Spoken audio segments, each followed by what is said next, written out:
Well,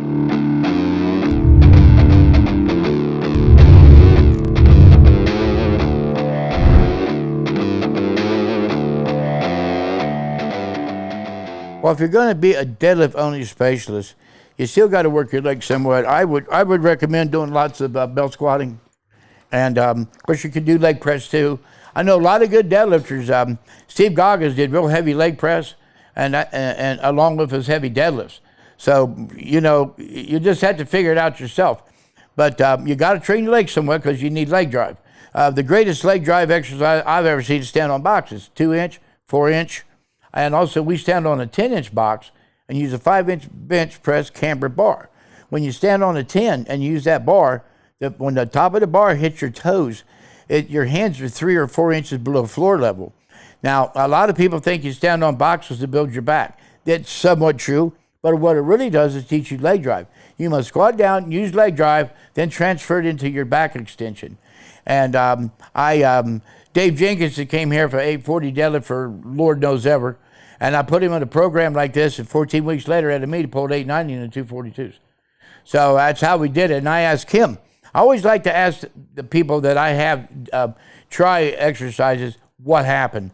And so he told me that the thing that helped his deadlift was a 10-inch box where it had greater leg transfer into his back by standing on that ultra-high box, squatting all the way down with his hands lower than the ground.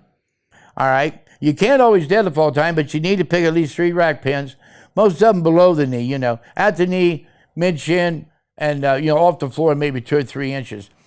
You'll find out if you're in a power rack and do this, the barbell, and you load the bar has no flexion. You've lost all the flexion of a barbell. No, the Russians always would do theirs, placing the bars on mats. That way the bar worked the same way it would in the meet. They felt that way you don't destroy your timing. Me, I never cared.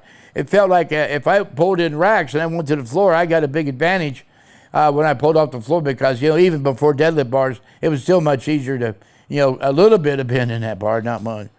And, but, you want to train both sumo and conventional. Like I've seen guys, I had an 835 deadlift who could only sumo 670.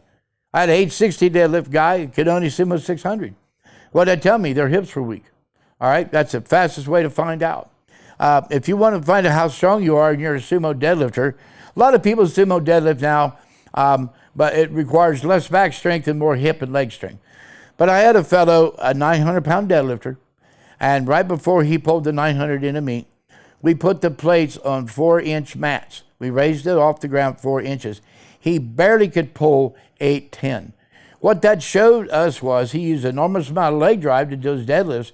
So when we raised the bar and took the leg drive out, his deadlift fell down, 10%, and that's a lot. So what we do at that point, start doing a lot of heavy good mornings, high rep good mornings, back extensions, reverse hypers, everything we could to build up his spinal erectors and his upper back. A lot of struggling with the wheelbarrow, so forth, and that made a huge difference. You want to do, Andy Bolton, he never, for the most part, he trains his deadlift fairly light. He did a lot of speed work, and I believe in speed work. Some people don't believe in it for some reason, but force equals mass times acceleration. You can put your chin, if you're bench pressing and a guy's max is 6, I'll put my chin over that bar and let him press up, hit me. But I wouldn't let him do it with 450 pounds. He'd break my jaw because the bar velocity would be much greater. So you're producing greater force. That's a simple way to kind of illustrate it, but it's absolutely true. That's some of the tips I would have there. Again, we have an ATP, the belt squat machine, a fancy one. We do lots and lots of belt squats and deadlifts at the same time. It has side racks, and so we'll pull deadlifts as we're doing the belt squat. You have 2 accelerations when you deadlift. You have leg acceleration and back acceleration. So they're not the same. That's why some guys use all legs, some guys use all back. But this way teaches you to complement each other by transferring the load into both at the same time.